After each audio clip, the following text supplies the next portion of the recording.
everybody. Welcome back to compARTE Happy Hour here at the Facebook page of the Amante Arts and Cultural Center.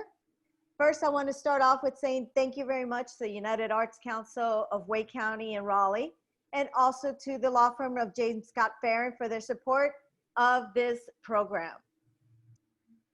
Today, we're joined by a young lady who is bound to make waves in the community. She is an author and a public speaker, and I want to welcome today Carolina Fonseca. Carolina, welcome. Thank you so much for having me. It's a pleasure to be here, and it's great to connect with you today. So let's start by asking you, and I usually ask everybody because sometimes we get so involved in what we're doing that people don't really know our stories. So can you tell us a little bit about you? Yes, where should I begin? There's so much to tell, but I can give us kind of a quick recap. So I'm originally from León, Guanajuato, Mexico. I was actually born there, and then at the age of 2 years old, my family decided to travel to the United States.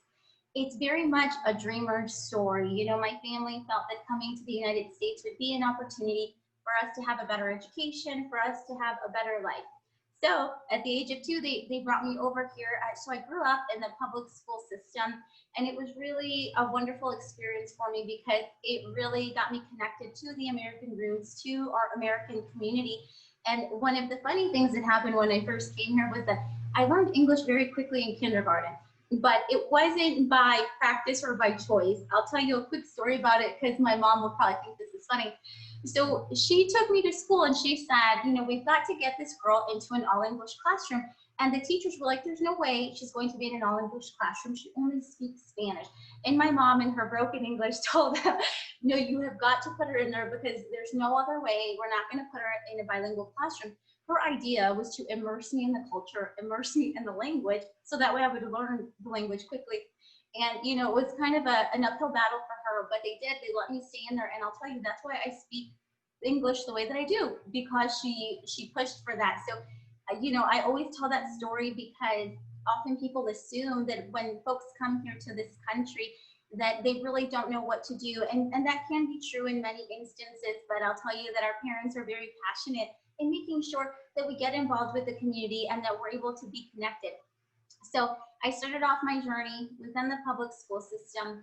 Eventually, I was able to go to college. I had the American dream to do that, to study a little bit more and to learn about myself. But I will say that these things didn't really come easily. And I had a lot of help from community members. I had a lot of help from teachers that believed in me. And you can tell that I get emotional about this stuff because it's still very touching to me. And I always remember those teachers that helped guide me along the way and that, you know, just encouraged me to do more with my life. So I always want to take a moment to thank those teachers and to thank those community leaders for pushing me in the way that they did. But anyways, so eventually I went to East Carolina University. I got very involved in the political arena. I volunteered for many campaigns. I started getting offered positions to work on other campaigns. And then I decided, you know, I need to learn more, not just about the political system and how I can get involved, but how can my community become more empowered? So that kind of led me to my desire to go to law school. So I went to law school. I learned a little bit more about what it meant to be here in the United States with all of our laws, rules, and regulations.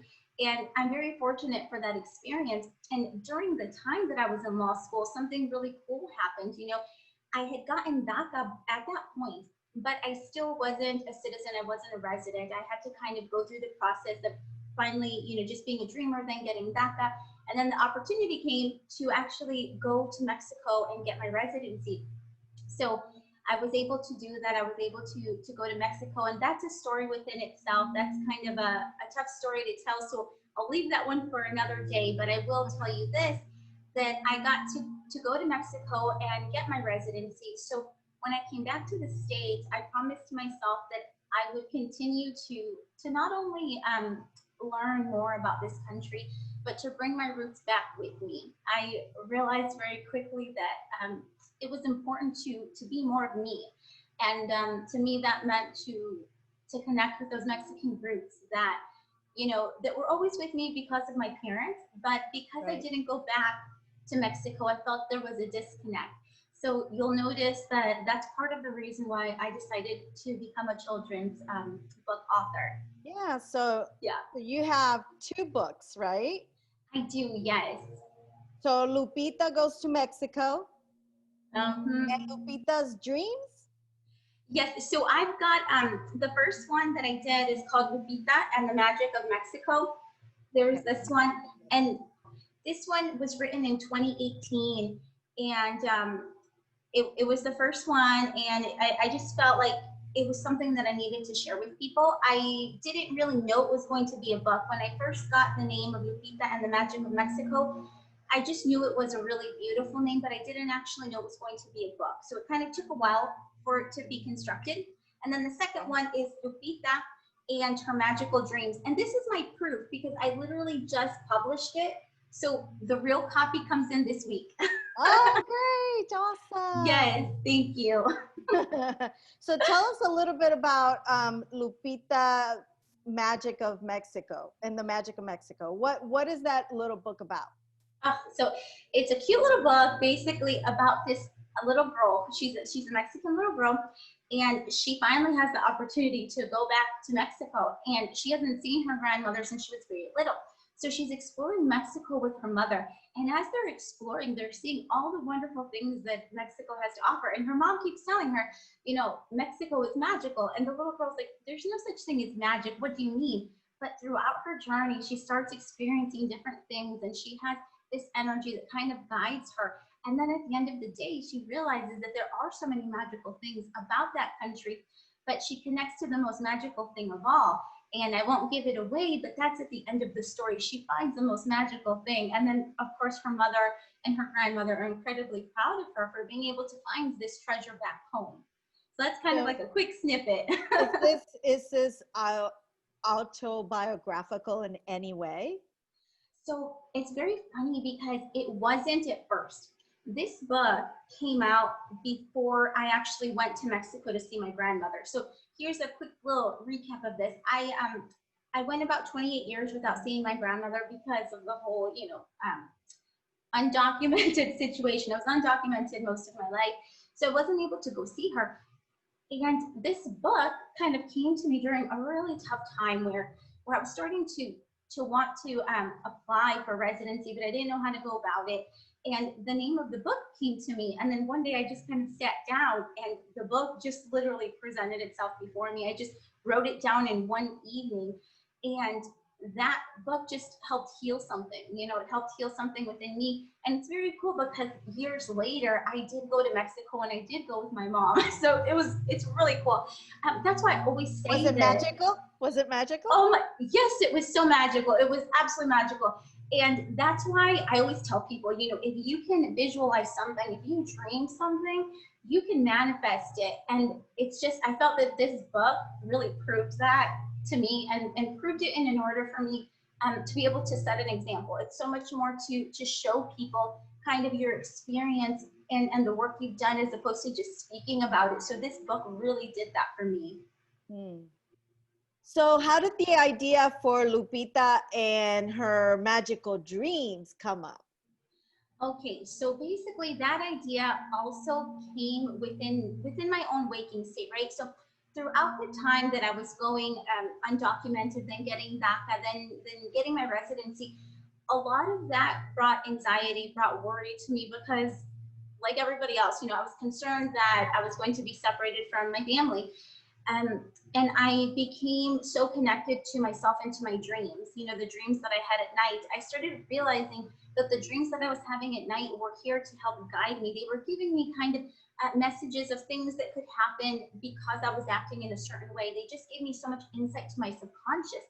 So, you know, I always used dreams to guide me, but I never talked about them. And then, you know, just this past year, I had a need to share that, to share it with people. So that's basically where it came from. I just want to make sure that people understand that their dreams do mean something. Oftentimes we'll have a dream and, you know, if it's a scary dream, maybe people will say, don't worry about it, it's just a dream. But really, that's the subconscious screaming to us, letting us know, hey, this is an unresolved issue. This is something we need to heal. So now I really dedicate myself to helping people connect with their subconscious through the art of dream interpretation. And something that I'll be doing actually next month, we'll be going to one of the public schools in Durham to talk about this and to share our book of Lupita and the magic of her dreams. So that's kind of where it came from. How fun. So when you're talking to children, how do you talk about dreams, and how do you help them field through that experience? Because a lot of kids have bad dreams. They do. And you know what, I'll tell you this, it's actually easier to talk to children about their dreams than it is with adults. And the reason for that is because children are just, they have less limitations on them, right? They haven't been socialized as much as we have. They haven't been taught to constrain themselves or limit themselves. They're kind of taught to be creative, to explore that kind of energy within themselves. So when I talk to kids, they are very open about it. They tell me the nightmares they have. They tell me those wonderful, magical dreams that they have. But we always have to remember that when kids share their dreams with us, their dreams are going to look way different than ours. Mine and yours may look like everyday kind of stuff like this. Kids will have like figures that look like Legos. They will have figures that look like cartoon characters. But the thing that we all have in common are the feelings. The feelings within the dream guide the interpretation. So I find that when I talk to kids about their dreams, they are excited because oftentimes they don't get to talk about this with their parents or anybody else because they're like, well, it's just a dream, don't worry about it. But this is like a whole new conversation for them. So they're excited to share. And one of the things that I like to do with kids is we kind of walk them through a creative meditation where they're allowed to kind of explore what their most magical dream would look like. And then at the end, when they're done imagining these things, they get to share it with everybody else. So it's really cool because somebody may say, I saw this ginormous castle and I was flying, things like that. And then their friends will say something different and they get to compare these magical worlds that was created within their mind. And some people may be thinking, what's so great about being creative like this? But the idea with practicing creativity so deeply is that it reflects in waking state. So for example, if we've got an issue or a problem in waking state, if we're practicing being this creative within meditation and within dream state, that same creativity is going to apply itself in waking state because we're only one being and we're learning it all within ourselves. So really, it's actually fun to talk about it with kids, and they're more open than adults most of the time. So what drove you to talk about dreams and learn about interpretation of dreams? So it all started within my own personal journey. When I was really little, I used to have a whole bunch of dreams. I knew that they were important, but I didn't know what they meant. I just was fascinated because I would get these vivid images, and then sometimes it would be like a dream that would show me what could happen because, if I continued doing what I was doing, this was the potential that could happen. So I started realizing that it was so important to do that check-in with myself. So I started writing all of my dreams down, not knowing what they meant, but I wrote them down. And then my mom one day gave me a dream dictionary, which I was like, this is so cool because I could go in there and I could say, well, if I dream about this, it means this.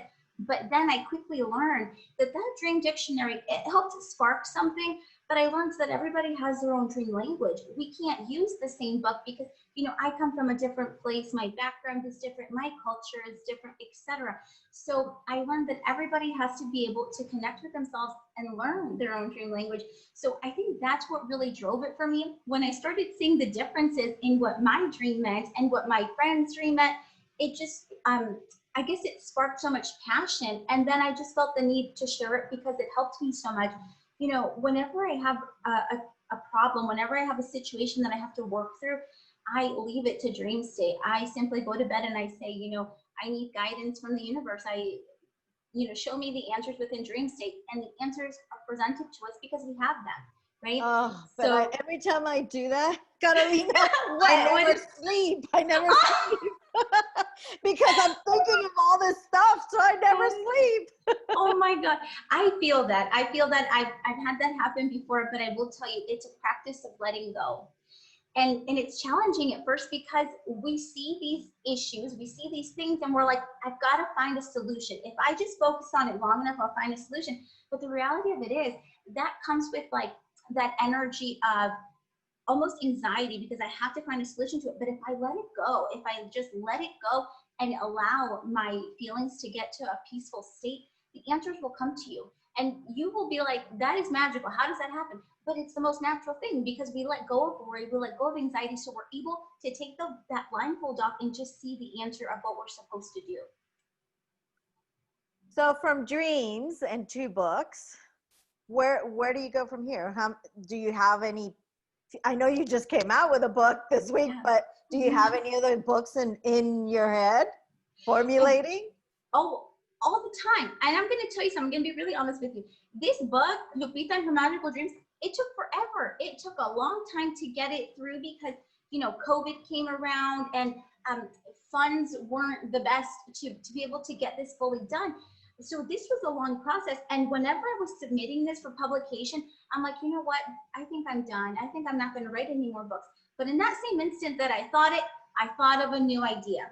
So I am working on another book now. Oh, great. Yeah, and I've just come to realize that I love writing. I just have to accept it. I love writing. I love to get my ideas out there. And this next book is going to be called My Dream Guide.